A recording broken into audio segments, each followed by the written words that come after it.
Now available. Like, Is that my cue? What's up, everybody, and welcome to Now Available, the internet's only streaming service podcast. I am one of your hosts, Adam Howard, and with me, as always, the weasel himself, Rick Attinger. dude, okay, so I had it the first time I did it, fucked it up. Second time I did it, absolutely nailed it. Besides my voice, I fucked that up. This time, absolutely butchered it. But that song was bumping. Holy hell, I love that one. Well, Can I you- have no idea what song we're talking about Oh, because I can't hear him. it's like I found some like copyright-free music on Spotify, like a playlist. Yeah. So I just hit random on it, and whatever plays. But that one was fun. I like that one. Yeah. Who's your favorite character in this? In the first group? Out of the first group? Yeah. Ooh, that's tough to say because there's. I think it might be the. I keep going back and forth on different characters because there's a bunch of good ones, but I think probably my favorite, like the funniest character, is probably the detachable kid. Oh my god, dude! Just fantastic.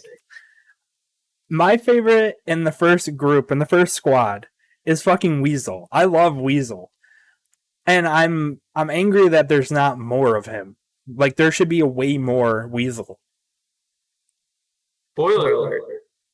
Yeah, big There's time gonna be more spoilers. Weasel. Big time spoilers on the Weasel. Yeah. So, are we just getting right into the movie? Well, I got two things for you. Do you have another Rick's pick? I do have a Rick's pick. So I was on HBO, and this isn't necessarily a movie. It's not it's not a movie, but it's a show that I didn't realize was on there. That I love. It's called Tim and Eric's Bedtime Stories, and it's from the comedy geniuses Tim Heidecker and Eric Wareheim. If you have HBO, if anyone out there has HBO, go watch the Roommates episode. And if you don't think that's funny, then there's no hope for you. That's the funniest fucking episode. Roommates episode. Okay, I'll have to check it out. It's just a goofy show. I love it. I think it's very funny. So that's Rick's picks for this week for this episode. But then on my second thing I wanted to show off for a little show and tell, like we used to do. Look at this. Daryl Tokay. What is it? Sir Gawain in the Green Knight. Wait, Tolkien did an adaptation of it? This is after he had passed away, he was like in the process of translating the poem from like Old English to like readable English, I guess. And this is the first book that came out after his death. Like his son, I believe, finished it off. So for that's interesting. all you Green Knight heads out there, go pick up the book. I think it's only like $8. It's not bad. Yeah, it's $8, and there's like 3 poems in there. Interesting. Yes, sir. Yes, sir. Yeah, okay, so I don't really have a story. We already did an episode today. In that time between the two, nothing happened to me. Did you do anything cool?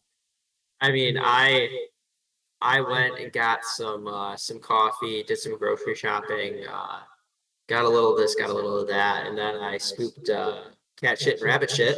I did that during our break. Got super sweaty because it's like 90 degrees, and I have an air conditioner that covers 250 square feet of my 750 square foot apartment. So it was hot. I was dripping with sweat. So now I'm back. I'm showered. I should smell hopefully through the screen now. For smell-o-vision. I can't wait until they invent streamable smell-o-vision. Well, I mean, God, I don't even know what's gonna happen. Because you're gonna have to like have refill packs of everything, and it's gonna have like there's these base 16 smells, and then you get it in 32, and then Oh. 64, and like the different like depending on what type of smell or like how detailed you want the smells to smell. There's like the base pack, which gives you your base smells, and then you can go on from there, where you can add on additional ones, and then the refills you buy them in single. It's the Coke freestyle of smell. Dude, okay, that's like weird. That's like weird. But I can see how people would be like into it because there's some fucking freaky shit that goes on the internet. I was on Twitch, like I was just like on the homepage, like scrolling through. It was a couple nights ago, and there was like an ASMR video or like stream that was happening. They had like 30,000 people watching it, and it was okay. So it's like super high production, like unbelievably high production value. It's this woman with, I think she had like red hair or something, and she's got these two microphones that look like they're really weird. They have like this plastic like rubbery thing on the ends of them, and it's on both sides. And she's like licking it, and like she's like, but dude, it was so gross, and like it's blaring out of my one speaker because she's on that one side. And then she goes to the other side and she does the same thing, and it's blaring out of the other side. So like there was 30,000 people watching that, and I was like, oh my god, dude, that's some freaky shit. There's a lot of freaks out here. Yeah, that's kind of strange. To say the least. So I just came up with this idea. When we hit the sponsor goals of, we get all of our favorite big name sponsors to hit us up, we do a hot tub stream where we're each in our own respective hot tubs with bikinis on, and we talk about what movie it is. Or I do the ASMR stream where it's me just fucking licking my mic and going, oh god, it's so free. Oh, it doesn't make me feel good. No, I feel like if we do the hot tub stream, it has to be Hot Tub Time Machine. Like I feel like that's like the movie it has to be. If we roll Hot Tub Time Machine, I'm getting a hot tub. I will set it up right here in this room. I don't give a shit. And it'll be me with the heart sunglasses on and the sunscreen on my nose, just chilling in a lawn chair, drinking some what the hell was the drink they were drinking in that movie? Chernobyl. Drinking some Chernobyl. Yeah. I love that movie. Honestly, I'm curious because I'm 20 at this moment, and in less than a month, I will be 21. And I'm interested to see if we'll do any like drinking game streams or like any like drunk movie watch-alongs or anything like that.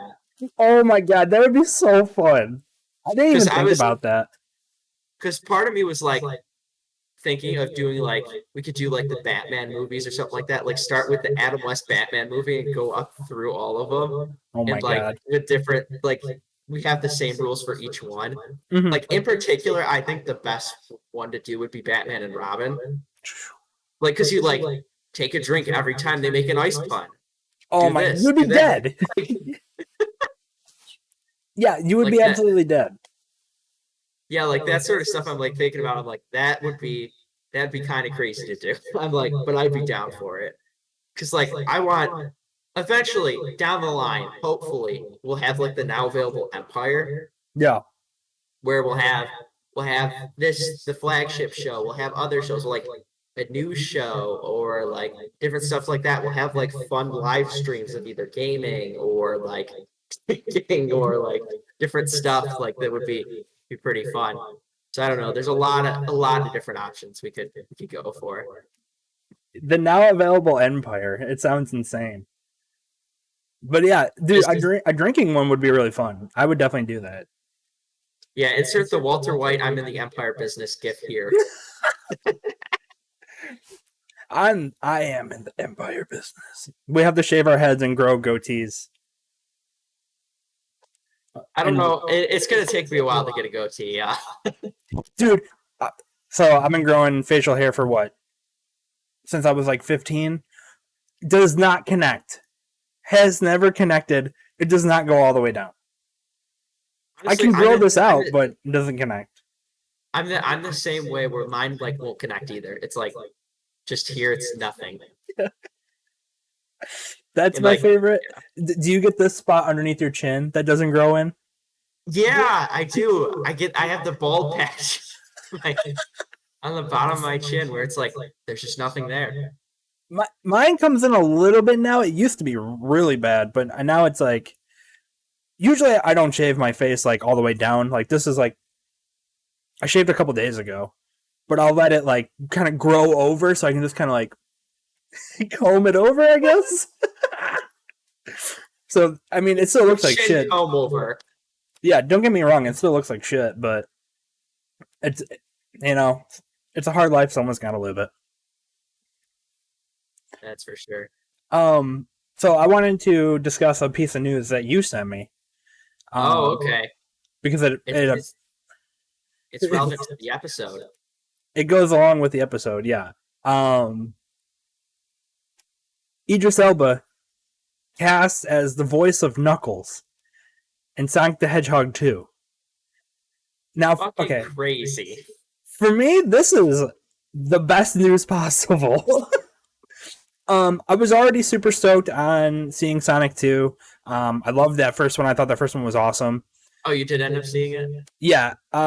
It was on Hulu, I think. Hulu, yeah. I've watched it on there a couple times. It's just fun. It's just a fun movie.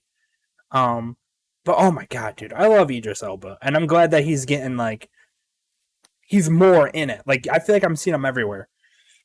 Yeah, well, yeah, he's been popping off recently because like there's like what as he was making the transition from like TV to movies and stuff like that, there were some hiccups. There was like the Dark Tower, yeah, like kind of smaller parts of different movies, and then like recently, like he's kind of exploded. Like there's the Suicide Squad. He's in Sonic. He was in. I'm trying to think of some other ones he was in because he was in some big ones too.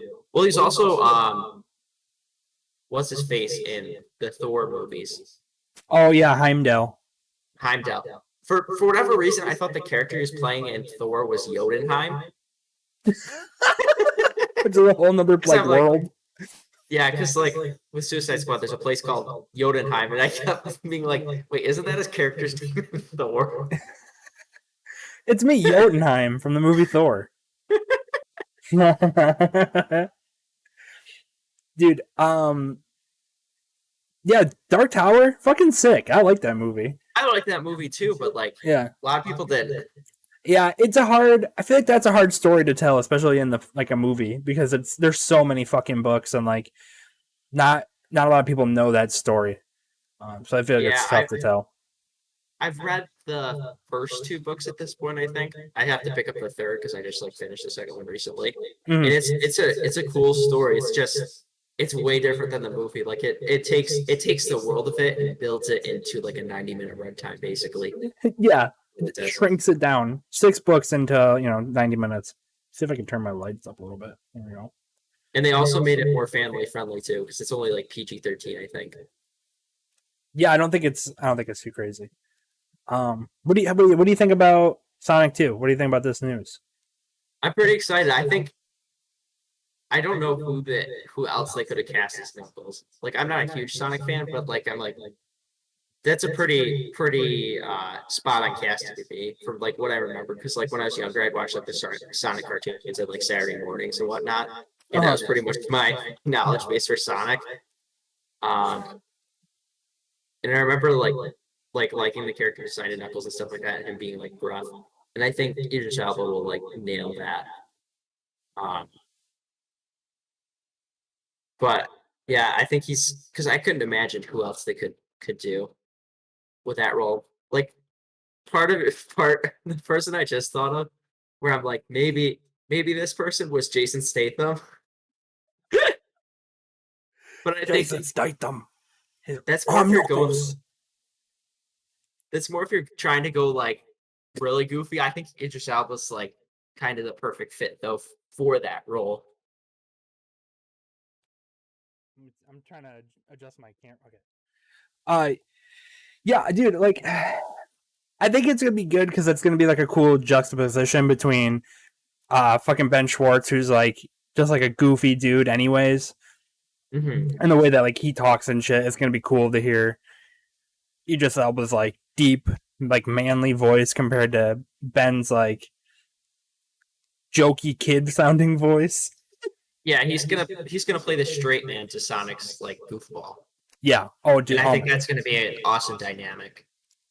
Oh, it's gonna be so cool. I can't wait. Oh my god. Do you know if James Marsden's gonna be in the next one? Oh, I don't know. I would imagine. I can't imagine them going too crazy with the cast. I feel like the story will be just a continuation of the first one. I have to imagine so, yeah. But I'm curious. I'm curious to if they're gonna go back to Doctor what's his face Robotnik. Oh yeah, yeah. I wonder if they'll go back to him immediately, or if they'll like do something else. Because I remember there's like other like Sonic like characters, like there's like Shadow and different people. So I can't remember if they're good guys or not, but I don't know if they'll go to like more the Sonic based characters, like the actual creatures, or if it'll go back to Dr. Robotnik. But I think a lot of that probably depends on Jim Carrey's schedule, to be honest. What do you think Jim Carrey is up to? Like, what is he doing? I don't know, because he went away for a while. He went away probably for like the 2010s, and now he's like coming back and doing different stuff. I think he's just kind of enjoying life at the moment. He's like, sure, I'll play this super goofy character. Like, I think that's kind of what he's doing now. Is he's just going role to role, kind of just the roles he feels is him is kind of doing that. But I don't know. He might. I don't know what he's up to actually. So lately my new thing on YouTube has been watching these compilations of like old commercials. It'd be like an hour long video of like commercials from 99 to 2001 or something stupid like that. And I was watching one the other day that was from 1999, and they were like, some of the commercials were really funny. Like there's a Burger King one that's like all about Pokemon, and it's like, did your kid talk like this? And it's like a little kid, and he's like, Bulbasaur, Pikachu, Jigglypuff, and he's just like naming off Pokemon. So that one's really funny. But there was a commercial for the theater release of Man on the Moon. And have you ever seen that movie? I've never seen it. No, I know like because that's the one that's based on the movie where like it was who was in the original one. So no, Man on the Moon is it's Jim Carrey playing Andy Kaufman, right, as like a biopic, right, sort of like tells the story of his life or whatever. And then recently, I think a couple years ago, they put out like a documentary of like the filming of it called Jim and Andy, and that one's really good too. Yeah, that's what I was thinking of, because didn't he like kind of go crazy on the set and stuff like that? It was like always in character. Yeah, he was in character for like the entire time, and he like wanted to be referred to as like Andy, and like he just never left that space. And like, holy shit, those two are incredible. I'll have to check those out. Yeah, because I know the backstory behind it, but I've never actually checked it out. Yes, I've been thinking about rewatching that, and then thinking about Sonic, and like, oh my god, dude. Oh, another one with Sonic. Like, how fucking hilarious. Did you see those like necklaces that they made? I don't think so, no. There's this company called like King Ice or something. They made like these like like gold and like diamond crusted fucking Sonic chains. There's one of Sonic, there's one of Knuckles, Tails, and Shadow. They're so funny. Oh my god. Oh, I could bring it up. I just imagine you rocking one of those, honestly. I looked at them and I was like, these are kind of cool. If I could if I could look cool wearing a Sonic chain, I think I might. But I don't think I look that cool. Hold on. I just gotta do a couple of things. I don't know how I'm gonna be able to do this. Hold on. I think I can do it if I hit this button. There we go. Yeah, look at this. Are you watching it on the stream? I'm pulling it up now. Yeah. Oh my god. Like, look at these fucking things. Honestly, I thought they were gonna look more like the Furby from Uncut Gems, where it was more like they weren't so finely cut. Like it was like there was a lot of space in between the different stones. But like, holy shit, that's like spot on. Yeah, they're so cool. Like, I think if any of them, I could rock the Shadow one, maybe, or the Knuckles one, because the Knuckle one is hard. That's sick. Yeah, both of those are pretty cool. I think they make Sonic look like they don't make Sonic look goofy enough. Like he looks too serious. Yeah, like look at Tails. Like Tails' eyes and his little hair coming off his forehead. Like that's kind of how Sonic should look. Is kind of more like Tails and less like Knuckles and Shadow. Yeah, he looks very intimidating. He's got like a very I think it's his eyes. His eyes need to be a little rounder if possible. Yeah, it honestly looks like this version of Sonic is the real version of Sonic's older brother who beats him up. He beats him up. Yeah, so King Ice, if you're out there listening, send me one of these chains and I'll wear them on stream from now until I'm dead. Or just throw any Sonic paraphernalia into Ricky's yard and we'll call that good too. We'll call it even. Just throw it in the yard. Yeah, we'll call it even. All right, let me go back to that. Yeah, so pretty sweet though. Yeah, it's pretty cool. Actually, I thought of something that like, because we've been like trying to like get our schedules lined up to stream and stuff like that. And there, last week, no, it was either last week or 2 weeks ago. I was up in Penn Yan, New York, where they have the largest candy store in New York there. Want to know what I tried that was insane? Like, you think it's an insane combination, but it's delicious. It's crazy. God, hold on. Let me take a guess. Largest candy store. Was it a chocolate? It was a chocolate thing, yeah. Okay, chocolate thing. I want to say it was something spicy with something sweet. So like caramel and like a habanero or something disgusting. No. Was it toothpaste and mint? No, toothpaste and peanut butter. No. You're getting closer with the peanut butter, though. It did have peanut butter in it. It did have peanut butter? Peanut butter and bugs. No. Was it peanut? Not that crazy. Okay, what? What was it? So it was a chocolate-covered Frito with peanut butter. A Frito. Delicious. Interesting. So if anybody goes to Penn Yan, New York, go to the Candy Emporium and get I believe it's called the Bandito. Get that, try it. It's delicious. This is very interesting. I can't imagine a Frito in chocolate, and I can't imagine a Frito in peanut butter for some reason. It's insane because you're like, that sounds disgusting, and then like the dude behind the counter gave us one to try, and it's delicious. Was it still like salty? Yeah, you still got a little bit of the saltiness in it, but you didn't really taste the Frito as much. Dude, this is crazy. I gotta try this. Well, one of the people that work at the store was like him and one other guy like came up with the idea for it too. Oh no shit. And they have like everything there. They have like all this different type of candy you can imagine. They've got Dippin' Dots. They've even got like candy cigarettes there. It's like crazy. That was a classic for me, was the candy cigarette, because they're not good. They just taste like chalk. Like they're fucking gross. They're honestly, so bad. Honestly, video idea: we go to the Candy Emporium and we get some candy and we try it out. Can you make your own candy? I don't believe so.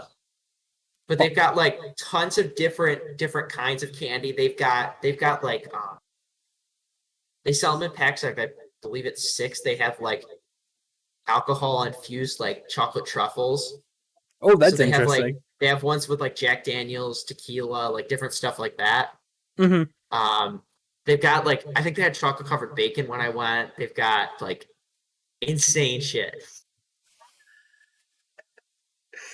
And they've got they've got like all this movie theater like popcorn stuff. They have like they're either cake pops or like Rice Krispie treat things Hmm. with all these different characters. They had like Mario, they had like Monsters Inc. characters, Star Wars characters, like they had the yellow M&M as a character. Oh my god.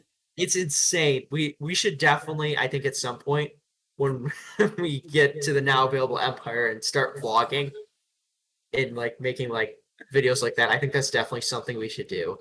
Yeah, the now available vlog. Yeah, I think that'd be fun as hell to do. We go there. We should go to Red Bank, New Jersey. See all the Kevin Whew. Smith stuff. Did you? I don't know what else. Uh, But there was a really big when I lived in Portland. There was a really big candy store, that I used to go to all the time. It was like in the middle of downtown, and I would always get like fucking Abba Zabbas, and I would just sit outside munching on an Abba Zabba. Like it was just so bizarre. The shit that I did over there was so weird. Like looking back on it, it's like why did I do that? well, didn't they have the theaters where you'd go in and get the like frozen junior mints and like all this Yeah, different shit? yeah, I think I brought that up before. Where yeah, when the first time I went to the movie theater there, they served alcohol, which they don't do here. At least not in a theater I had ever been to. And they had frozen candy along with ice cream, so you could get those little like not poppable, but those like little bite size like candy bar ice creams. You know what I'm talking about? They come in that little shaker thing.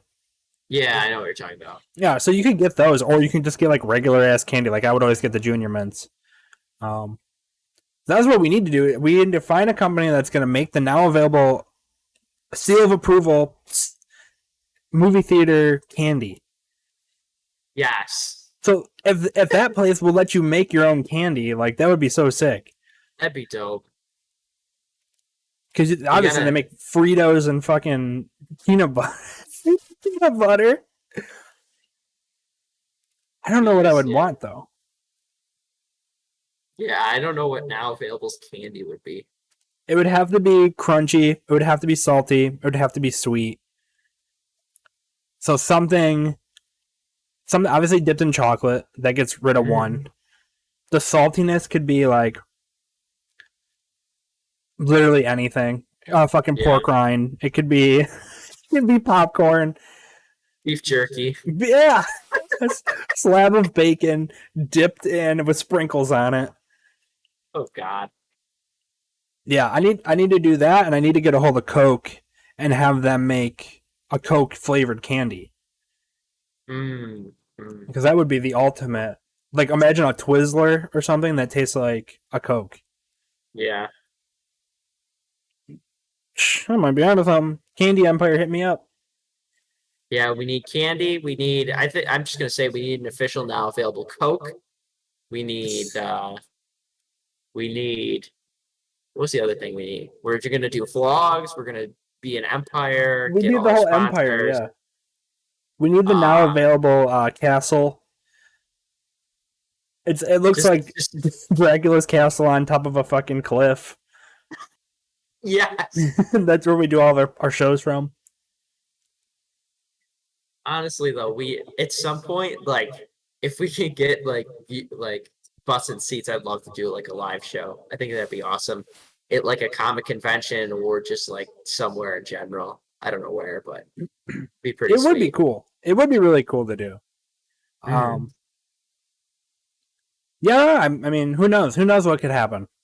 I'm still waiting on This that is phone true. call from Ryan Reynolds. He's gonna hit me up. Yeah, you can if we start going back into lockdown, Ryan Reynolds, you can have our idea for the Jack Nicholson Lakers Mint Mobile commercial that we had back in the day. I'm gonna. Yeah, I'm gonna need to bring that one back. Holy shit. All right. Do you want to Also, get? Also, Oh, wait, now go ahead. available sketches. Now available sketches need to happen someday. The sketch? Oh, like a sketch show. Like, not even just a sketch show, but just like random sketches that we make and put out. Dude, the going going to the candy store would be a good one.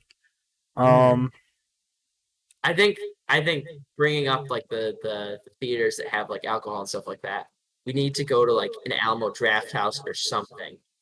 Oh my god, that was my dream, dude. I always wanted to go to Elmo Draft House. Ricky and Adam take California. Yeah, the California Road Show. We go to next time they have a kind of funny event. We go out there and we ride their coattails. For real, yeah. Cool. Now we're gonna do all the things that they do. No, We're we gonna definitely have to go to Elmo though. That'd be so sick. yeah. What we'll do is whatever the wherever the event is, we'll just set up a table outside and have a little portable microphone and just talk to it. Yeah, it's just a fucking one of those foldable tables. We just set that up. We're sitting on the curb and we're just talking into the microphone, asking people like, "Hey, what are you guys doing here? What are you doing at this movie theater? What are you here to see?" Just harassing fucking anyone that walks by. No, what we do is we dress up like crazy bums and we sit on the curb and just have something that we're pretending is a microphone, but is actually a microphone, like something random.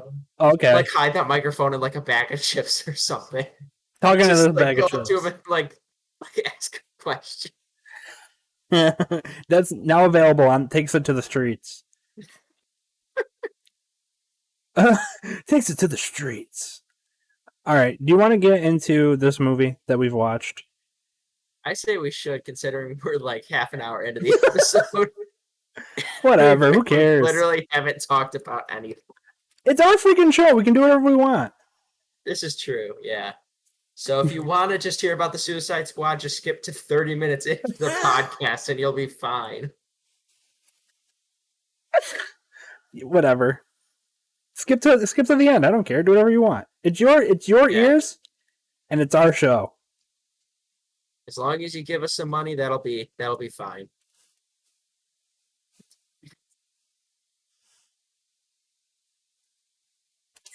Are you destroying things over there? I'm good. Yeah, I just the idea of someone paying for this is so fucking funny to me because like it's just us. We're just having fun. We're just having fun out here. Someday we'll have the studio and the castle on the cliff, and at that point we'll be making money. Actually have production value. I need that castle on the cliff. Hell yeah, dude. All right, get into the Matrix. Entering the Matrix this week episode in theaters and on HBO Max is The Suicide Squad, written and directed by James Gunn. It was released August 5th, 2021 in the United States, has a runtime of 132 minutes. It had a budget of $185 million, and as of right now, it has a box office of $71.4 million. We don't know any HBO Max numbers as of this point, but this movie is on HBO Max, so we decided, hey, we both like this movie, we both want to talk about it, so we're going to talk about it. True. Did you see that shit on the internet where like they were like complaining that the Suicide Squad wasn't making money in the theater? I saw stuff like that. Yeah, it doesn't make a lot of sense to me because it's like it's going to be double dipping. There's going to be issues with like new variants of COVID and stuff like that. So Yeah. there's a lot of different things and factors playing into why it's not doing gangbusters. But if it's doing good for HBO Max, then it's not going to be a big deal. It seems so weird to me that they would still like people don't think that like the pandemic was going to affect the movie theater. Like people are more like cautious about what they're doing out, you know what I mean? So like why would they even why would you even think that it was going to do amazing in the theater? Right. I think the tough part is too is that we're swinging back up again, Mhm. where like last month or a couple months ago, everything seemed to be winding down. Everybody's getting their vaccines. You go to the theater again and that sort of thing. And I think it's just we're still kind of in the midst of this issue. So it's kind of like we have to just kind of wait for the theaters to completely regain what they had before. Yeah. Especially in the cases of like HBO Max, where it's like, okay, you can see it both ways. A lot of people are going to opt to stay home now, especially in more populated areas where like people like me are like, oh, I'm gonna go see it in theaters because I'm addicted to theaters, and that's how I think movies should be seen. Yada yada yada. On my in my ivory tower over here, off the side of the now available castle on the cliff. The now available ivory tower. Yeah. I mean, I'll go to the movie theater if if it's early in the morning, like when I saw Green Knight, because there was only like 6 people. I'm vaccinated, So my so I can take that risk. Like, I feel comfortable taking that small risk. I still go to like the store and shit, like the grocery stores, and there's way more people in there. But right. I'm not gonna go see a movie opening night when it's that prime time when everyone's trying to go see the movies. Like, I don't feel comfortable doing that. Yeah, I saw it. I saw it in an independent theater on Friday at 3:45, and there were me, my brother, my dad, and then 2 other people. Yeah. So it's like not a lot of people. Like, same when I went to go see Green Knight, which we talked about on last week's episode. It was me and one other person. Oh, So dude! it's not Oh my god! So it's not even like if you hit it at the right point, you're not going to get a lot of traffic in the theaters, especially if it's like during the week, like in the morning. Even at night during the week, you're not going to have any issues. Mm-hmm. I can't believe that you saw The Green Knight with one other fucking person and you still didn't like it. And I watched it with a dude that sat next to me huffing and puffing that whole time. I can't believe this. I can't believe it. Oh my Ricky, god. Whenever that movie comes to whatever streaming service it will, which is probably going to be Amazon Prime, because that's where every A24 film goes. First week it's available, I'll watch it again. We can watch it for the show and discuss it further. Okay, perfect. I'll give you that. As much as I'm like not high on that movie, I'll give you that much because of how much you love it. We'll revisit it. All right, thank you. That's more than I could ever ask for. Don't ask me to rewatch It Follows, because that's gonna be a hard no from me. Yeah, not interested. We're gonna not do that. Not interested. Spectacular. Just gonna end up in the trash. Big if true. All right, let's get into the good of the movie. Which there is a plenty. Yeah, there's a lot. Sometimes when we do these episodes, I'm like, I liked one thing, and then I disliked 100 things. I think this might be the first time where it's the opposite. Like, I've watched the movie 3 times, all on HBO Max. I did not go to the theater. Like I said, I was gonna. But I have watched it, and there's only a couple of things that I didn't like, but that are very nitpicky. That you would never. For me. Yeah, you would never notice it unless you watch the movie multiple times. But okay, so for the good, there's gonna be so much good that we're probably gonna miss stuff too. And after the episode, we're gonna be like, shit. Yep, absolutely. The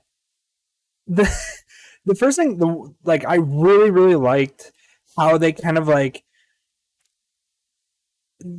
they play on your expectations and they flip it. Yeah, that's that whole opening sequence with the way everything unfolds I think is James Gunn's okay, there was a Suicide Squad, but this is what Suicide Squad is. He resets your expectations to what'll happen, and I think he does it to great effect. Yeah. Another thing that's kind of nitpicky that I really, really liked was pretty much in any other movie where they're introducing a large cast of characters, it'll be say it's Blackguard, right? And it'll be a freeze frame and his name will pop up and some stats or something goofy like that. Yeah, like the last Suicide Squad. Yeah, so this doesn't happen in this one, and I was like, yes, we didn't need to see that, and I thought that was a really cool thing. He understands that other movies do that and doesn't need to do it anymore. Right. Yeah, and I think the thing that helps too is in that opening sequence where they get Savant and they're showing off the team and stuff like that. They're saying the different characters' names as they pan through and stuff like that. So you get the idea of who everybody is, and continuing on with them walking from that giant American flag thing is you get the idea of who these people are and what's going on. You have the base knowledge you need for what's going to happen. So, oh my god, it's so cool. So James Gunn, I feel like he is the best at making you care about characters that no one else cares about, like shit Yes. characters that no one cares about. Um, so that whole opening scene, and even into the title card, like I love that. I thought that was such a cool like Mhm. camera movement, like through the wreckage. They come up on Weasel and he's fucking dead, and you're like, man, at least me. I was like, I was so excited to see Weasel because I thought he was just like disgusting and like hilarious looking. But yeah, they spin around his ass, and then they go and they show everybody else who's dying or dead. Um, there's so many shots in the movie that I'm just like blown away by. Mhm. Um, the the very first one is like Boomerang's arm like sticking out of the sand, and the moon is in the background. Oh my god, that looks so cool to me. I don't know what it is. Mhm. I think the first shot for me is the opening shot of the movie where it's upside down in the puddle and you see Savant with the ball and it the camera swings around to see him right side up and you've got Johnny Cash playing, he's bouncing this ball around and Mm-hmm. everything like that. I think it's an awesome way to open up the movie because it's so fast and so fluid. So you're like, these are definitely the bad guys. They're in prison. They get this chip because if they abandon the mission, they'll die. Um, and then it goes into all these different villains and stuff like that, and all these like random people that they assemble for these missions, and how they're run by like this like special ops group and stuff like that, run by Amanda Waller and that sort of thing. So it's definitely nice to just be like, okay, we're in this world, we're gonna explain the rules very fast, Yep. and then that continues basically until like the opening credits of the movie, or, like the opening piece of it, like with the montage, like you're talking about, where it's showing everybody. Because like I think it's James Gunn just comes out and he's like, "This is my movie. This is what it's gonna be." Where they have him come to the beach and everyone dies except Rick Flag and Harley Quinn. Yeah. It's fucking crazy. Because it all starts with they're in this plane, they're all parachuting. And like before that, there's this great dialogue between all the characters where you're like, okay, this is definitely a James Gunn movie. We're getting all these funny jokes Mm-hmm. with like the werewolf, Afghan Hound. The one that got me the most though was when they were talking and they're like, what does TDK stand for? It stands for me. Your name's a bunch of letters. Everything's a bunch of letters, and it's like just all going back and forth, and it's fucking hysterical. The dialogue they're having. Pete Davidson, I don't even like Pete Davidson that much, but in this one, I Yeah. loved him in it. I thought he was hilarious because he's just like, "Yo, is this a dog?" Like, what? No, does he even look like a dog?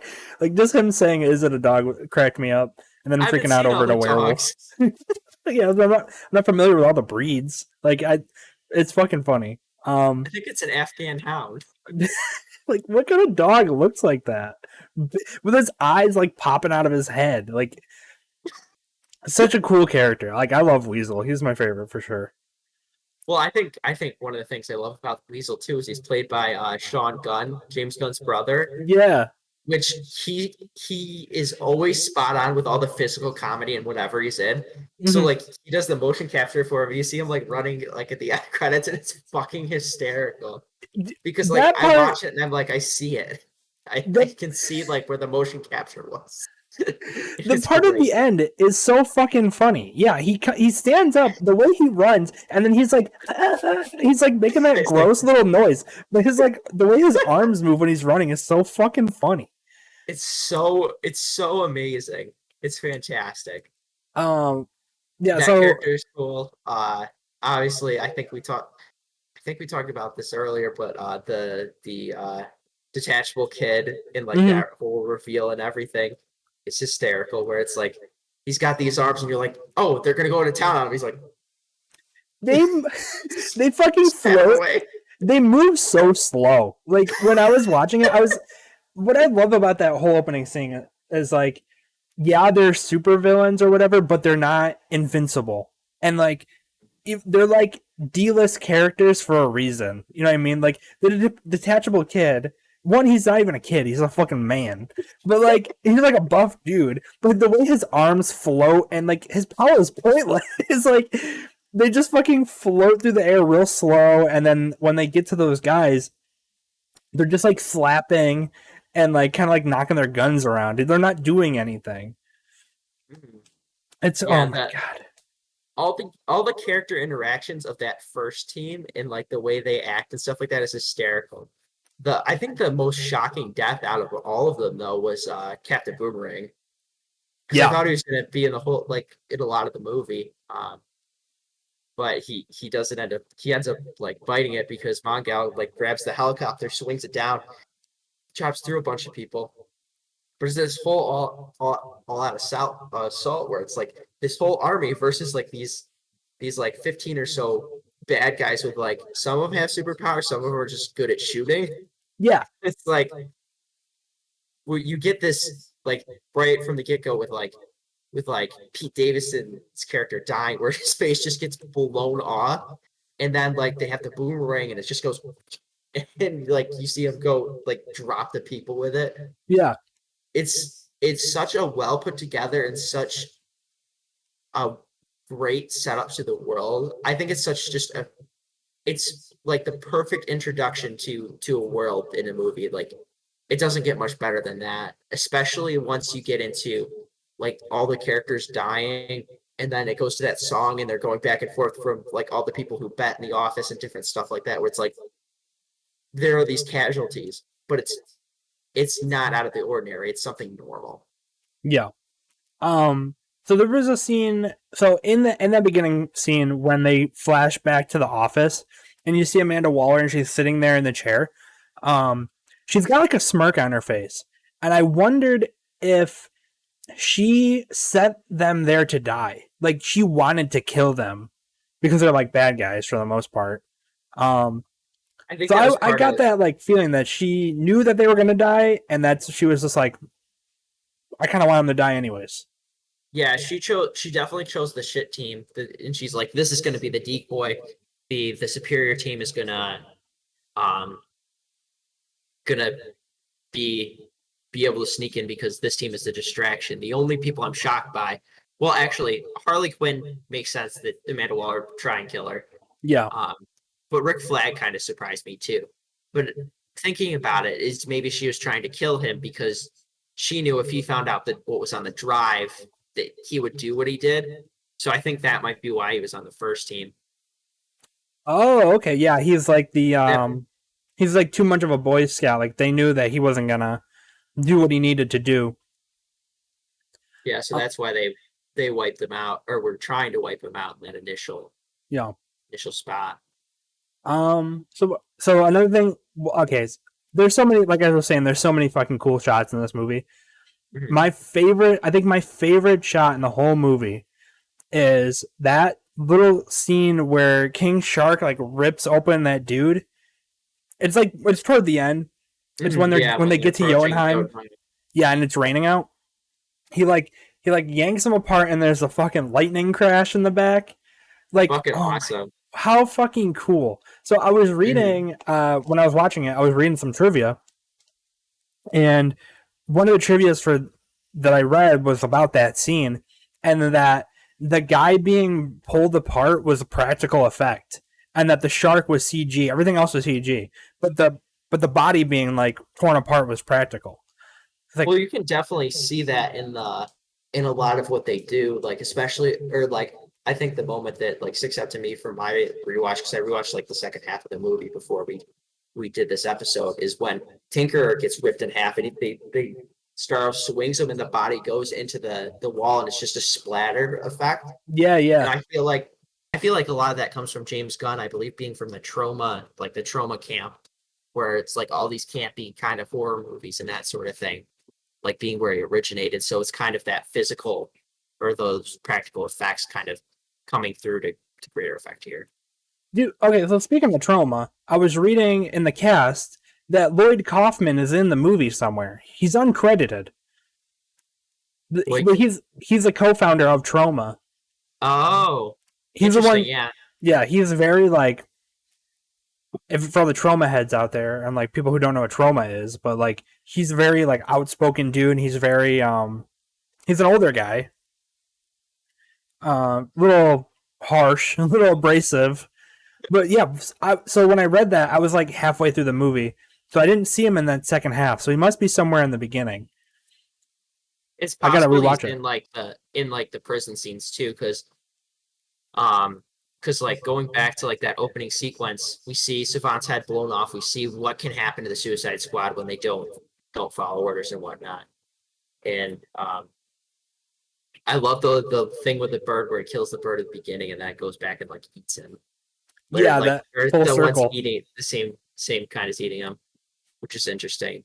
Because then one thing I noticed and really liked about the movie, like it was in my second watch along that or watch through that I actually really liked this a lot. Because the first time I was like, because I don't generally enjoy it in movies, but like the way they show the writing and stuff like that. Uh huh.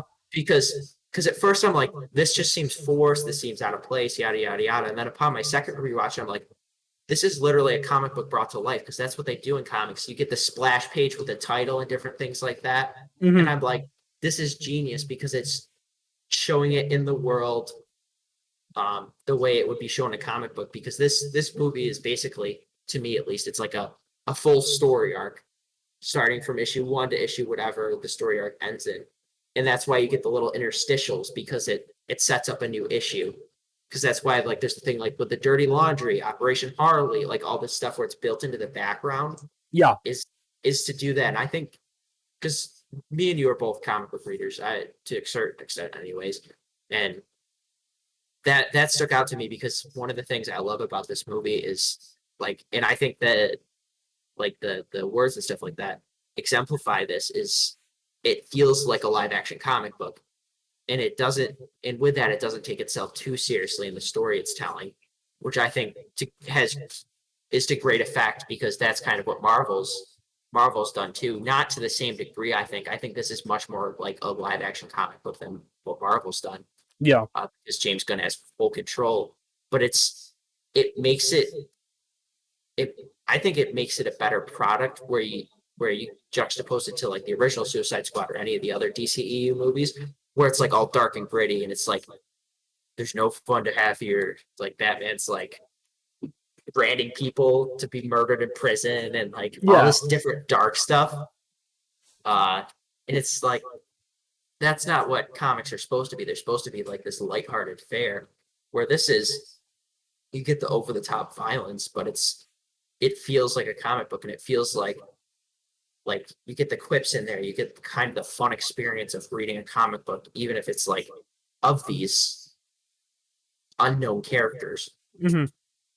Yeah, Because you I do think get that that like the fun of it, and then you get the like the violence of it, or mhm. like the big things like Starro at the end is like the big monster, like the big I don't know, but that even though he's destroying the city, you get that dude saying we got a kaiju up in this shit, like so yeah, you get the two sides.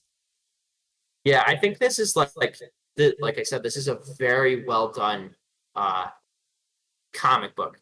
Like this, I think is when you're talking about comic book adaptations, like this feels like it's actually a comic book brought to life as opposed to the other where it's like comic book stories adapted for film. Oh, okay, yeah, yeah, yeah.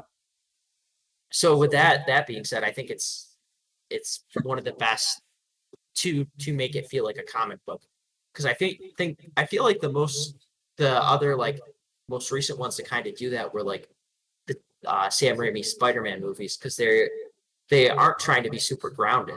They're goofy, Yeah, they're definitely goofy.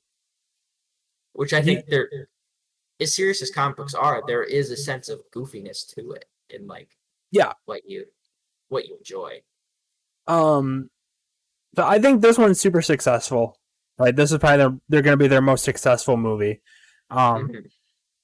do you think that they're going to make like an R-rated Superman movie or an R-rated Batman movie? That's like a theatrical release, not like the uncut version of Batman vs Superman or the Joker. Like, do you think they're going to take that rated R formula, which seems to be working for them, and apply that overall? I don't think so because I don't think the other ones justify it because I feel like Superman and Batman you could justify it because of the villains he has. Yeah. Where Superman, I don't think of as being the super violent, grotesque, over the top thing. I think of it like this lighthearted affair, more like the Christopher Reeve one back in the '78, where it's like Superman, the Boy Scout, like do gooder, Mhm. that sort of thing, like golly gee, like that sort of Superman. Where I Golly think it's gee. where I think it's more kind of that the lighthearted side of it, but I don't think Superman merits the violence, whereas this movie I think does because of the characters it has, because it has these problematic characters who, like, with in the case of like Peacemaker and Blood Bloodsport. Is Yeah, that his name? Bloodsport. I think in the case of them is they grew up this way, so this is how they handle situations. Um, so it's something that's kind of built into them, so it has to be shown in its full breath. Same thing with King Shark and um, like those are the main characters. Even like Harley and stuff like that, where it's like Yeah. you have to get the full effect of these characters, you have to show them off to their complete ability. Which I think is why like a lot of the violence in this movie is merited. Where Superman, I don't think would benefit because that's not the type of character he is. Maybe if Zack Snyder was making a Superman, it would be R-rated, but that's the only kind of applicable thing I see happening with that. Yeah, that makes sense. I guess I don't really think about it like that. Yeah, because it doesn't make sense for Superman to be lasering people in half or, ripping people open or whatever. That just doesn't make sense. But it makes sense for King Shark to do it because he's a fucking shark and he's a bad guy. Mm-hmm. Yeah, the thing I like overall about this movie is these characters are bad guys. They're bad people. But the thing is, the movie doesn't make them irredeemable, which I like. Except for with the exception of a couple characters, it doesn't make them irredeemable. Mm-hmm. Like I think Peacemaker's irredeemable, but that's kind of the big one. Amanda Waller, but I think that's kind of the point of the character too. Is she's not supposed to be likable. Yeah, she's supposed to be that bad person. Yeah, where you get King Shark, who's basically this sort of child, like human child almost mentality in this shark, where he has the shark instincts and stuff like that, but he wants to try and survive in the human world. You get Polka Dot Man, who's experimented on by his mother, so he has like these deep issues and struggles because of this intergalactic like virus he caught.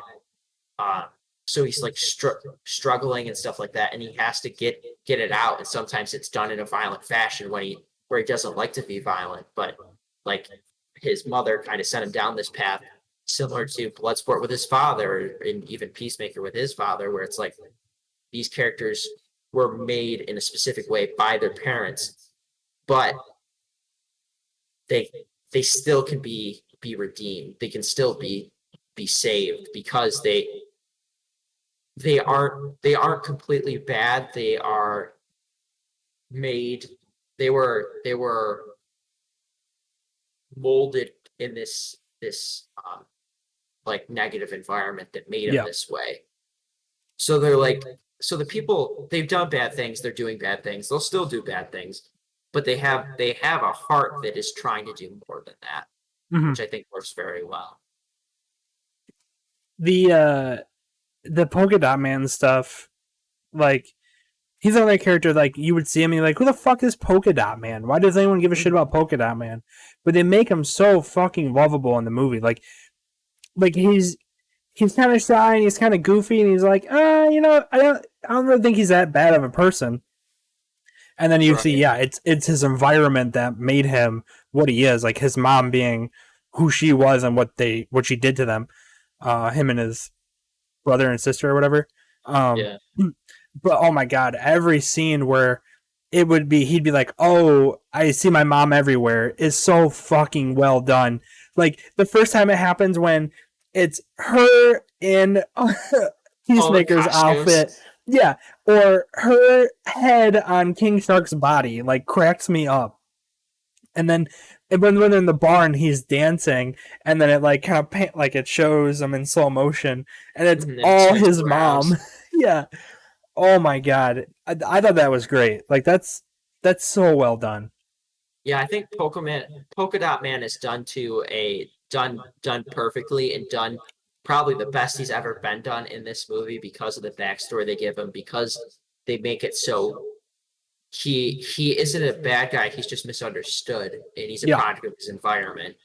Um and David Desmalchin, I think is his name, something like that. who's been Yeah, in like other superhero stuff. I think he plays this part to a T. Like he's perfect casting. Like I don't think I could ever see anybody else being Polka Dot Man, to be honest. And for me to say that, to my past self like 6 years ago, it'd be like, yeah, this one actor is gonna define Polka Dot Man. I'd be like, what what kind of drugs are you on, future Adam? listen, But it's when you get to the future, Polka Dot Man is going to be a star, a hit. buy the first appearance of Polka Dot Man and save it. Yep. It's gonna be worth something someday. I think yeah, going along with like how he's just misunderstood. The same thing with Ratcatcher too. Like Yes. she's I don't think she's a villain by any stretch of like imagination. I don't. She's literally a product of her environment of being poor and like using the rats to survive. She comes to America and just continues that same thing. It's on a bigger scale, and that's what gets her caught. But I don't think that she's a bad person by any means because she's always talking about like, like King Shark's gonna eat her, and she immediately is like, oh, he wouldn't do that. He has kind eyes. Like what? And then she's constantly saying to Bloodsport how there's good in him, and how they're gonna get each other out of this situation alive. I don't think she's a bad. She's definitely not a bad supervillain or whatever. Yeah, because she robbed a bank using the mice, and I think that's what got her into Belle Reve. And I think she's definitely the heart of this movie. Mm-hmm. And I think just such an endearing character because it's like this person this person isn't a bad person. They just have had bad things happen to them. Yeah. And the whole thing where they're on the bus and you're seeing her backstory and you're seeing Taika Waititi as Ratcatcher 1 and stuff like that. And he's looks like this goofy guy and he's got these rats and he's teaching her how to use them and that sort of thing. And it's like she did what she had to survive, not because what she was doing is wrong. Yeah. Or not to just do wrong to do wrong. And I think especially the speech at the end where she's holding up the whatever device like to help the rats to destroy Starro, and they cut to the Taika Waititi and the younger version of her on like top of this clock tower thing or like church steeple or wherever they're sitting. On the ivory tower. Yeah. Yeah, they're like, she's like, why rats, Dad? He's like, because if something's so small and insignificant or whatever they said or something like that, if something like that has purpose, then we all do. And it's such like this like endearing moment where you're like, this character just has like this heart of gold because her father did, but her father was just troubled. Yeah. He loved his daughter, and that's kind of what shines through is that he passed this love on to her that she's trying to like share with others, but also still trying to survive in the ways that he taught her. Yeah. That's just giving that line gives everyone their purpose in the movie. Like they were needed for this reason, or even bad or not, like everyone is needed for a reason. Yeah. I think it's such a powerful moment in the film, and I think because Suicide Squad was already an awesome movie, or the Suicide Squad was already like this fantastic movie, and I think this just puts it over the top because it isn't just another superhero movie; it's a movie filled with like this big heart, which you wouldn't expect from something as crazy as the Suicide Squad. Yeah, as for what it is. Mm-hmm. For like murderers like Peacemaker and what's it called? Peacemaker and Bloodsport. You have these people like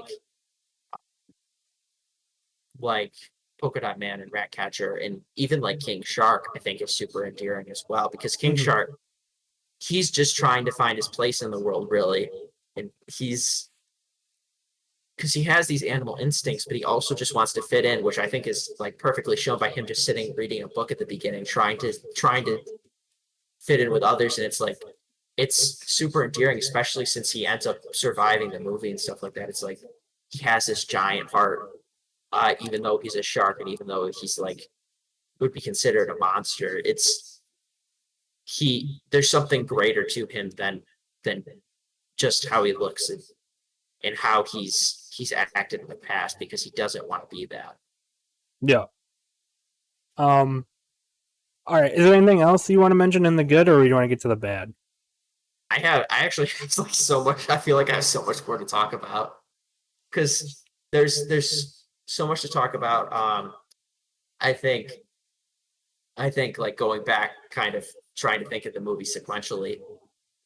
When we get to, I think it's an interesting dynamic between Bloodsport and his daughter, and I like how it's changed from like how Deadshot was with his daughter, where it's like the super loving relationship, to where these two are just butting heads, and it creates this nice kind of separation from the last movie and what Will Smith was doing versus what Bloodsport is and what his character's doing, and that whole motivation and kind of showing Amanda Waller as this evil person for threatening his 16-year-old daughter and forcing him into going into Task Force X is interesting. Yeah. And I think Idris Elba's really entertaining in this role.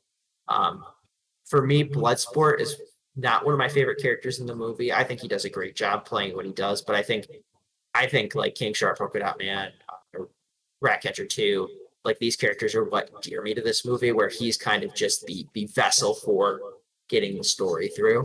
Mm-hmm. And I think the same's true with Harley Quinn as well, is like explaining the backstory behind like the government and what's going on there. We didn't. I don't know if this is in the bad or not, but we didn't bring up their attack on the freedom fighter camp to rescue Rick Flag, where they have this insane like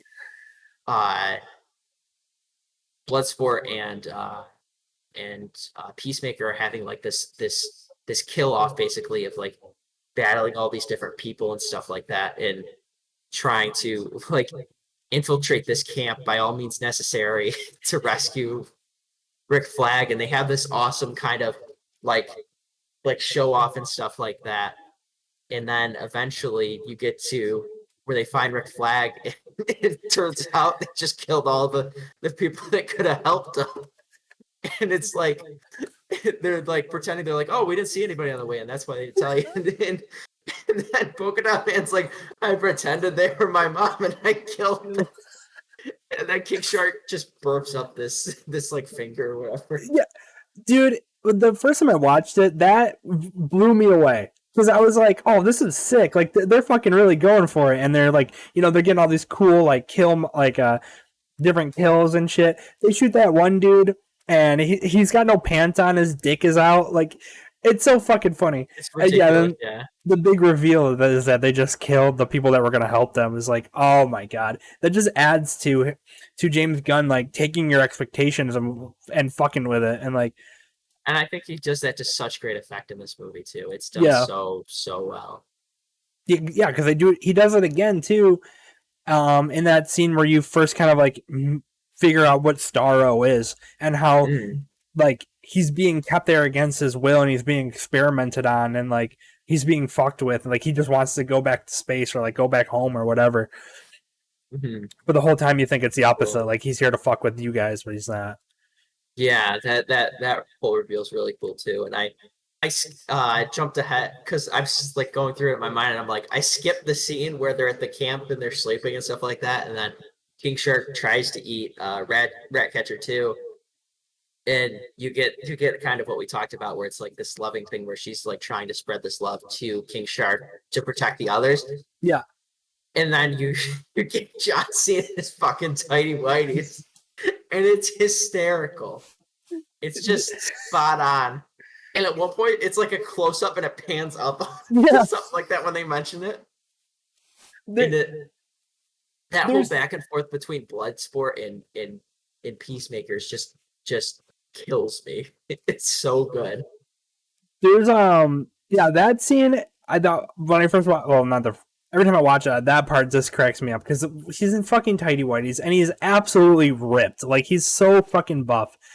But there's a scene and they got where a couple socks shoved in there too. yeah, like what the fuck? The scene where they're in the where they get arrested and they're in that truck and it rolls down the hill. When they all come out, like Idris Elba comes out and he's got like a wife beater on and some slacks. He's looking real cool. Rick Flagg's got that yellow shirt and like some pants, like he's looking cool.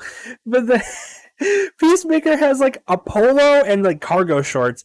And the polo is so fucking small on him, and like it's like a crop top. Like his stomach is completely exposed. That part cracked me up. It's so all that the just reminded Peacemaker me. stuff. What were you saying? Oh, that reminded me of another part that I wanted to mention that I almost completely forgot about.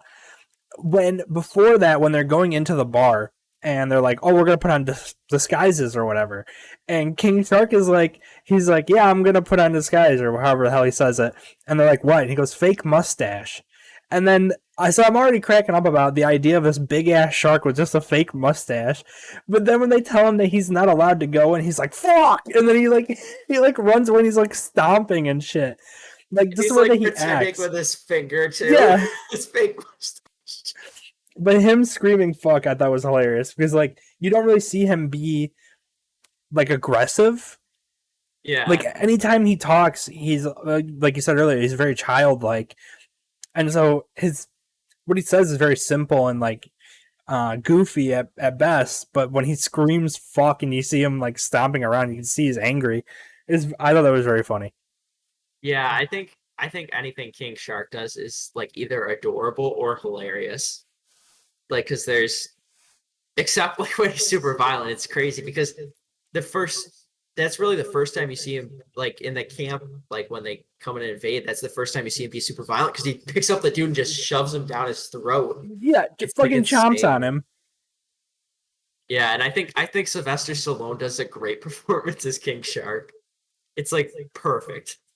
Oh, dude, it's such a it's such a good movie. But for the when we get to the bad, I only have like 3 bad things, and they're all very nitpicky.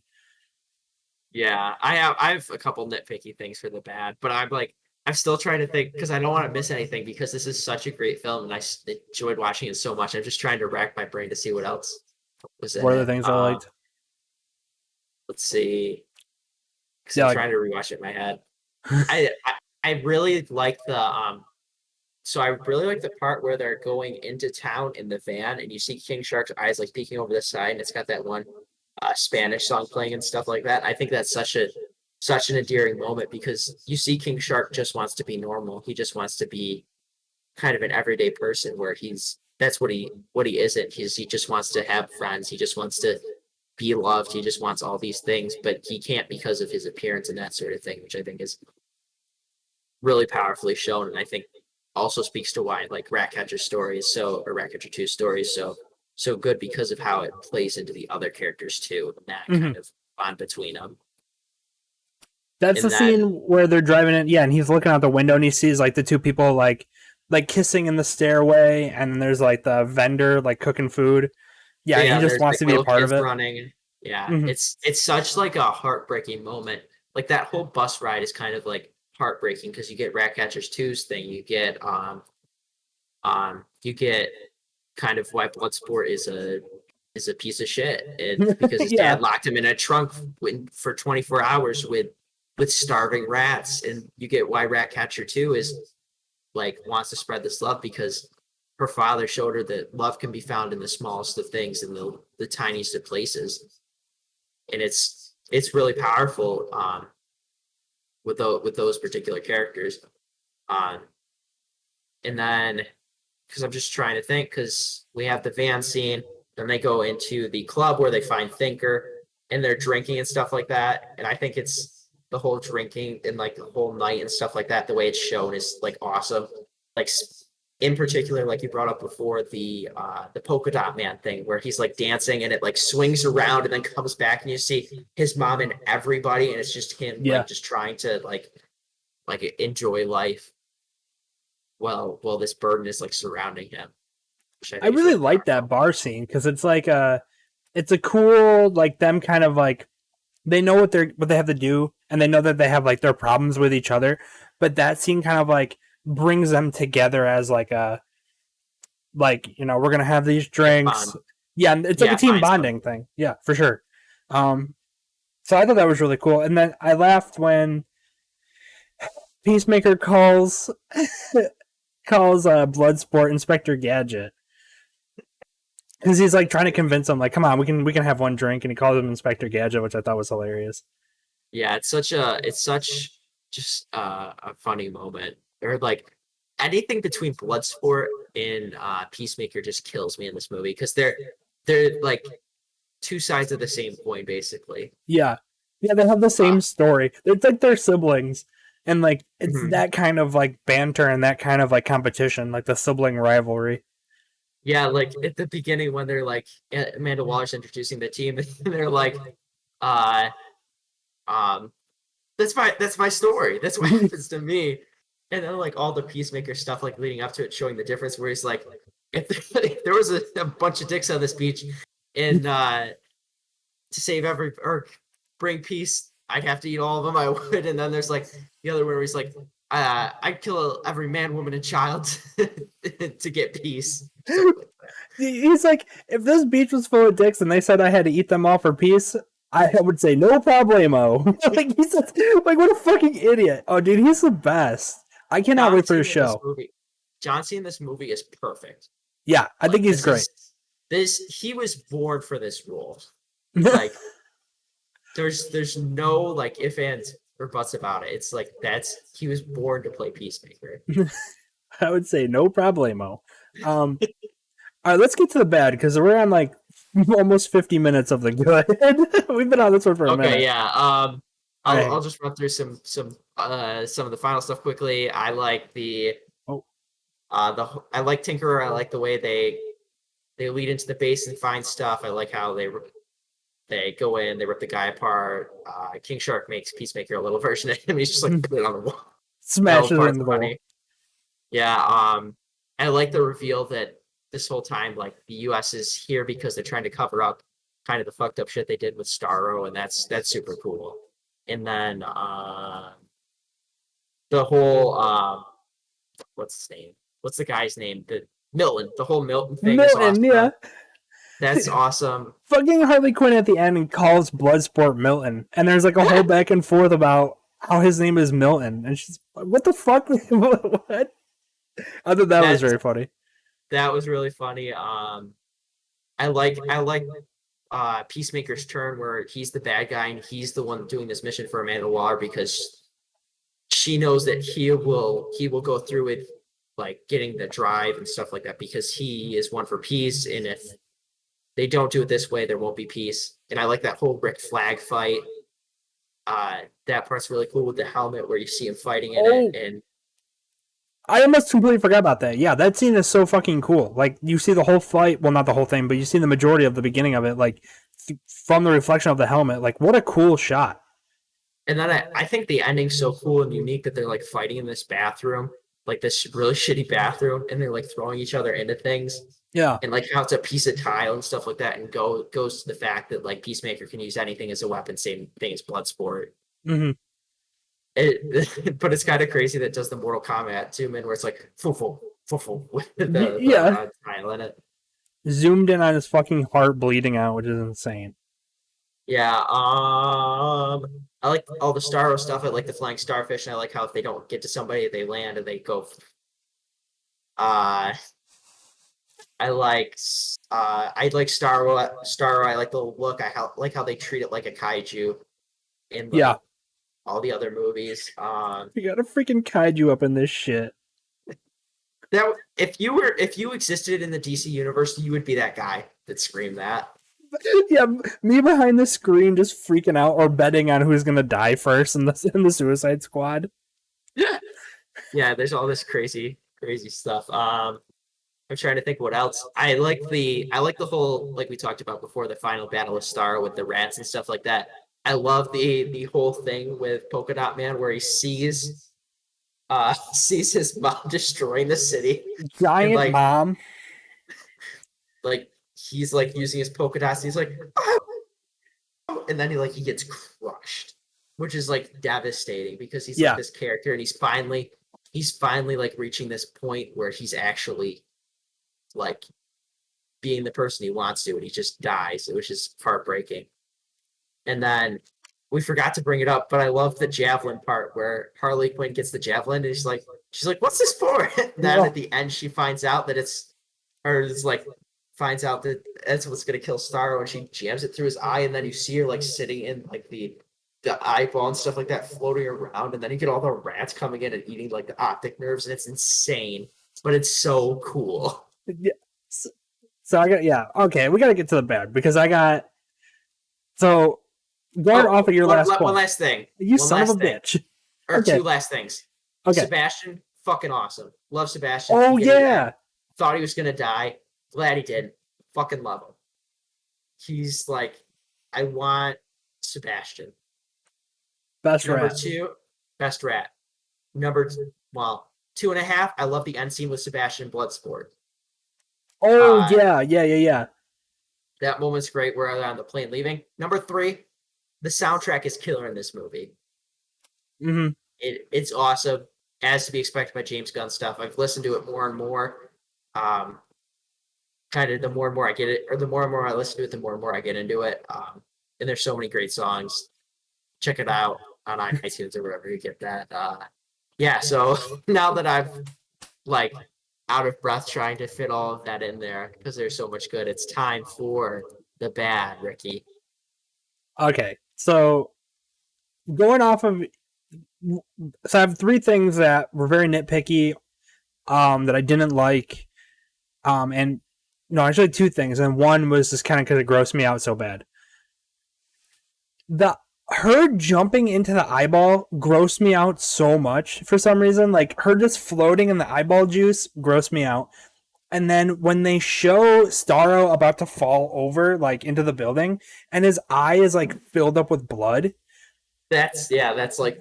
Oh, my God. It grossed me out so bad. But he says, like, his, like, last words are incredible. Like, him saying, like, I was happy floating, staring at the stars. I know, it's such a heartbreaking moment too. Yeah. Even they make Starro like this tragic character where he was imprisoned and he just wanted to be free, and he's trying to do that, and then the Suicide Squad are like, you're gonna hurt all these people and have to stop him. And he's just he was happy, and then he was captured. And he was captured. Yeah, it's heartbreaking. But yeah, that last line is incredible. So my other 2. The first one is when they're in that camp, when they're doing the shoot, like the kill off in the camp. Mm-hmm. There's it's kind of like all one shot. So it's right after when Bloodsport like chokes out a dude, and Peacemaker like stabs that dude in the chest with his like little axe, where he's like chops him up. They keep walking, and Bloodsport like pulls out like a string, like a yo-yo almost, like something like a ball on the end. He's like whipping it around. He walks up to 3 people and they're already looking at him. So when I was watching it, I was like, wouldn't they have like screamed or like alerted or like charged him or something? Like the way that it was shot made it look like those 3 people were standing there smoking cigarettes, like looking at Bloodsport as he killed this other dude, and they clearly could have seen Peacemaker chop up that guy. Super nitpicky, whatever. But the last one that bothered me, again, super nitpicky. There's the scene when the building is like about to fall, like it's like sliced in half and it's like falling, and they are running up. They're running up the floor to jump out. Mm-hmm. So it's Harley Quinn picks up the javelin and she's running, and it kind of looks like she's floating. Like, it doesn't really look like she's running. Like, she's making these really long like strides, but she's kind of like very floaty. And that just kind of like when I watched it the first time, I noticed that like immediately. So I was like, oh, it's kind of whack. But again, those are really my only things that I could say. The movie's 2 hours long, and that's literally the only things that bothered me. Yeah, I have a couple little things. I think, like, going off of that one, I think some spots the CGI is a little shoddy. Mm-hmm. Like, I think like when when Star like pulls Thinker like into the tank and he's like holding him up and stuff like that. And he's like choking him before he like rips him in half. Yeah. Like I think some of the CGI is spotty there. I think with the building jumping, like you said, it's a little weird. My other thing would be that I know for pacing, it works well for pacing, but like the way it builds the suspense and stuff like that doesn't work as well. Is the way that they go 8 minutes earlier at like the very end of it. Yeah, I think that would be my other big part. They do that a bunch, where they show you the conclusion of whatever is happening, and then they jump back, like they do in the beginning, like 3 days earlier. But the one at the end specifically, I didn't like that either, because like it could have just kept going. It kind of like stunts the momentum a little bit.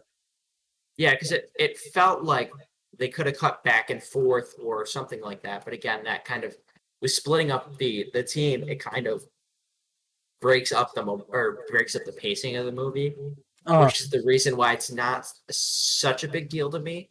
But I think with leaving it, the tough part is leaving it with Peacemaker has the gun on Ratcatcher too, and then it cuts. It's like 8 minutes earlier. It's like we had all this momentum going, and then you just cut it.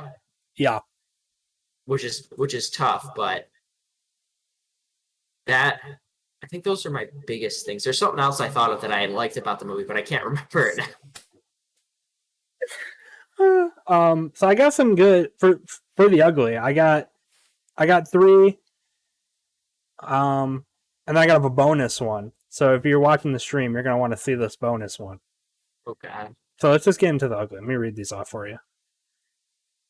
Okay. Because some of them, let me see. Okay, so the first one comes from King of Potatoes, who gives it half of a star and said, "This movie was really good, but then the polka dot man got squished to death by the giant starfish man. So long story short, probably the worst comic book movie ever made. Sorry, James Gunn, but I'm never going to forgive you for this." Yeah, I would agree with that, because the polka dot man is the best character in the movie. He has his redeeming, he has his moment. You know, he's a superhero. He, like you said, he's doing what he's wanted to do, and then he gets crushed. All right, so the second one we got from Alina, who gives it half a star. Half a star for the little rat. I regret the money that I spent to watch this nonsense. So these are all like backhanded compliments. It's like, the rat rules. Sebastian's the best.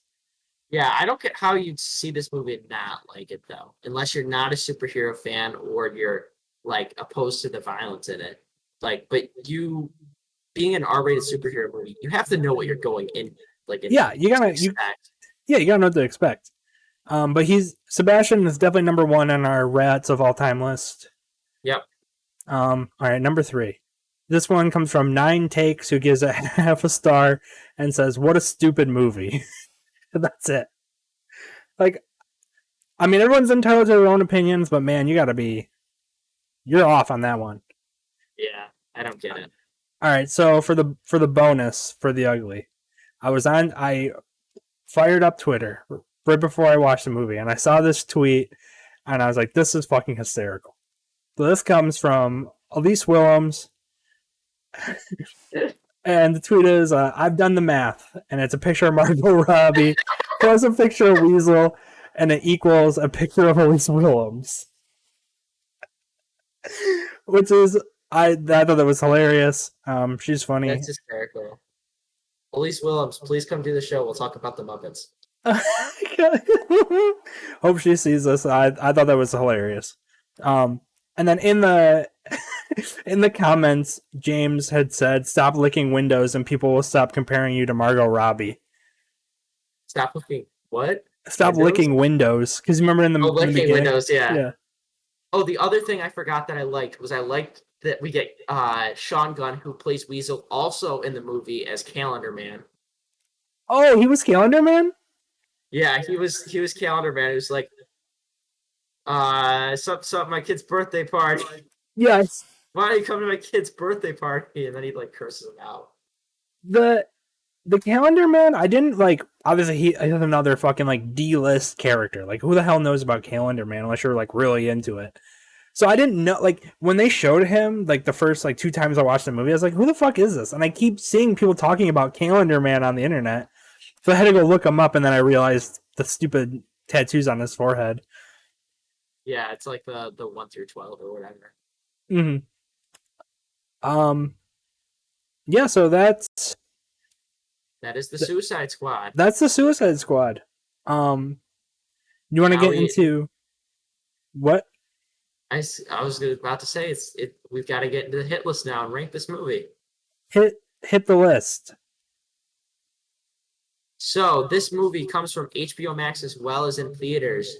So to rank it amongst HBO Max currently sits at number 5, The Hills Have Eyes 2 remake, number 4, Shoulder Arms, number 3, White Mile, number 2, Scoop, and number 1, Wonder Woman 1984. Ricky, where do you think this movie belongs? This one's a no-brainer, and it's going number 1 with a bullet. For sure. There's no way this movie is not number 1. I completely agree. True. And the HBO movies that we've watched have not been that great. Besides Scoob. Yeah, like the thing that sucks is we put Wonder Woman 1984 so high, and now I'm like, it should probably be lower. It should be way lower. Yeah, but now HBO Max sits at number 6, The Hills Have Eyes 2, number 5, Shoulder Arms, number 4, White Mile, number 3, Scoob, number 2, Wonder Woman 1984, and number 1, James Gunn's The Suicide Squad. And don't worry, people, the sirens are on my end. The hood's blowing up. So next up, we have the movies list for 2021. So that list is comprised of every movie we've seen in the year 2021, obviously. The Hills have number 12, The Hills Have Eyes 2 remake, number 11, Shoulder Arms, number 10, Take Shelter, number 9, Mile 22, number 8, High Rise, number 7, Flubber, number 6, Hercules, number 5, The Game, number 4, Odd Thomas, number 3, Wonder Woman 1984, number 2, Basic Instinct, and number 1, Tenet. Ricky, where do you think the Suicide Squad belongs on that list? For me, again, it's got to be number 1. I own Tenet, and I've watched this movie more in the last 4 days that it's been out, 5 days that it's been out, week that's been out, whatever. I've only seen Tenet twice. It's funny you say that because the same thing's like true for me. Because originally I was like, I don't know if I want Tenet or the Suicide Squad up, but then you said that, and I'm like, I do own Tenet, and I don't own Suicide Squad, and I've seen Suicide Squad more times than I've seen Tenet. Yeah. I'm like, geez. So for me, I don't know. For me, it's number 1. It's tough to say because I really love Tenet, but then I'm also like, the Suicide Squad was just so much more of a fun movie. It was so much more endearing. Where Tenet's more of a sci-fi kind of like action film. Yeah. So honestly, I think I'm gonna have to agree with you, and this is gonna have to go number 1 because I think overall speaking about it, I think Tenet is going to be, or the Suicide Squad is going to be more rewatchable and more kind of just fun overall. And it has a heart that Tenet is missing, because Tenet is kind of this more abstract kind of sci-fi action film. Yeah. Where this is literally a comic book come to life. It's just more digestible too. Like everything about it is like, it's just funner, easier to watch. It's like you can put it on in the middle of the day. You could watch it on Sci-Fi, or you can make an event out of it, and get your ice cream and your popcorn and watch it and be like, okay, this was good. Yeah, it's very true. Yeah, so I think it's going to have to sit at number 1 for our list for this year. So the 2021 list stands at number 13, The Hills Have Eyes 2 remake, number 12, Shoulder Arms, number 11, Take Shelter, number 10, Mile 22, number 9, High Rise, number 8, Flubber, number 7, Hercules, number 6, The Game, number 5, Odd Thomas, number 4, Wonder Woman 1984, number 3, Basic Instinct, number 2, Tenet, number 1, James Gunn's The Suicide Squad. James Gunn presents The Suicide Squad. And now we go to our all-time ranking list. Ricky, would you be so kind to bring up the ranking? I forgot to update this list. Okay. From earlier.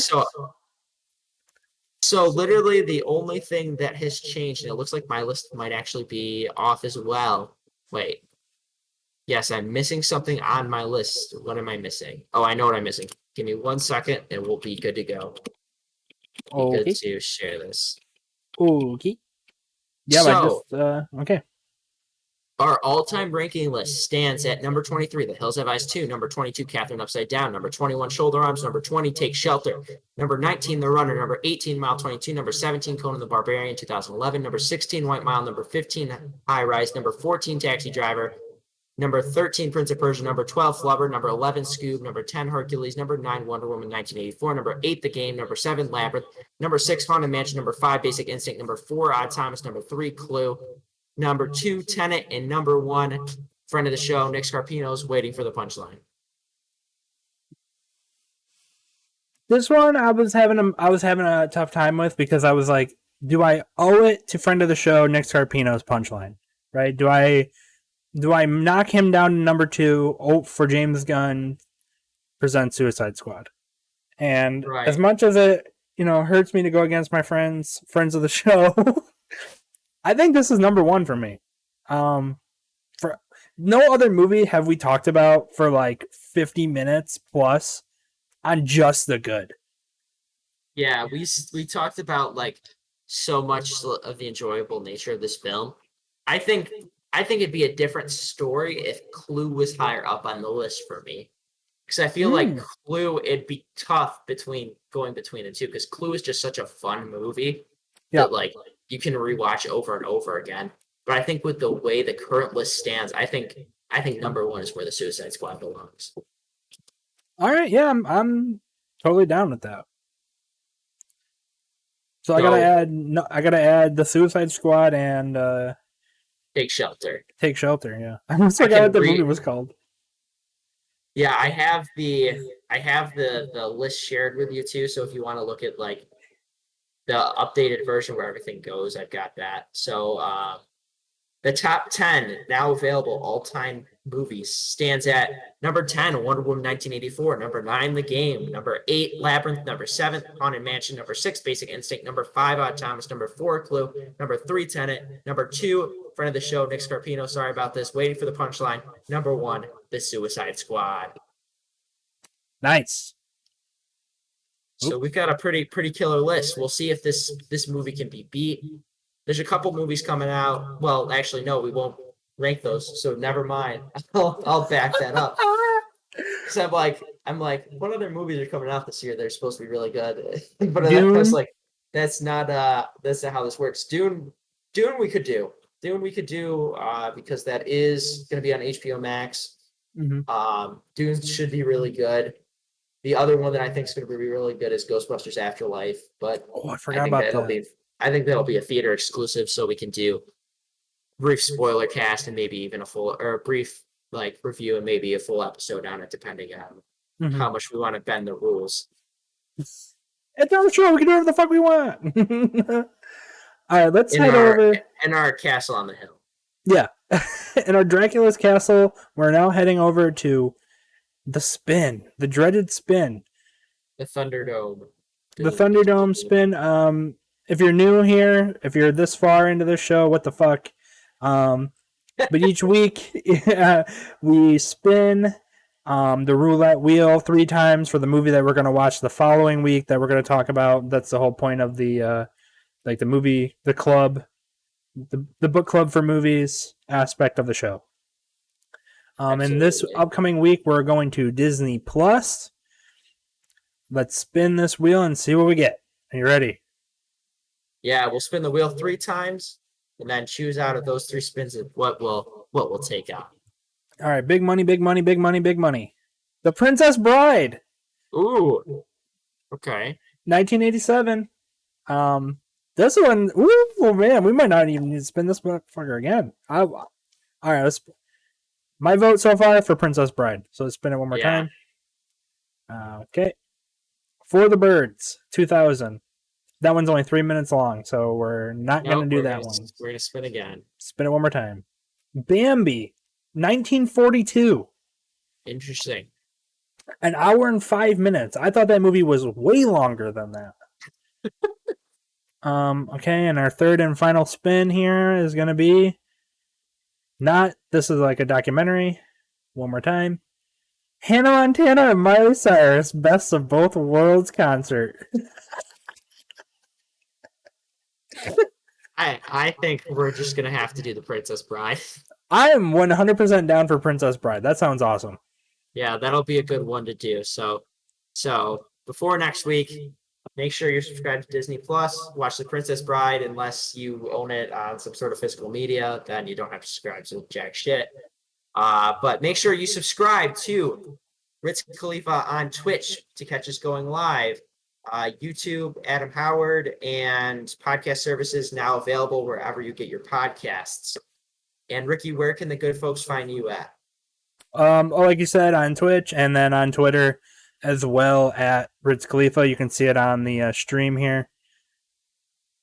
Where can the people find you? They can find me at Howard AK88 and at Starroom Studios on Instagram and Twitter for both of those. Find out the latest and greatest of what's going on in terms of what we're doing for Now Available, as well as any other projects we might be working on in our Now Available empire. In the Empire. Make way for the Empire. All right, yeah. So until next week, everybody, be safe. Go to the movies. Be careful out there. And we'll see ya. I'm numb. Peace.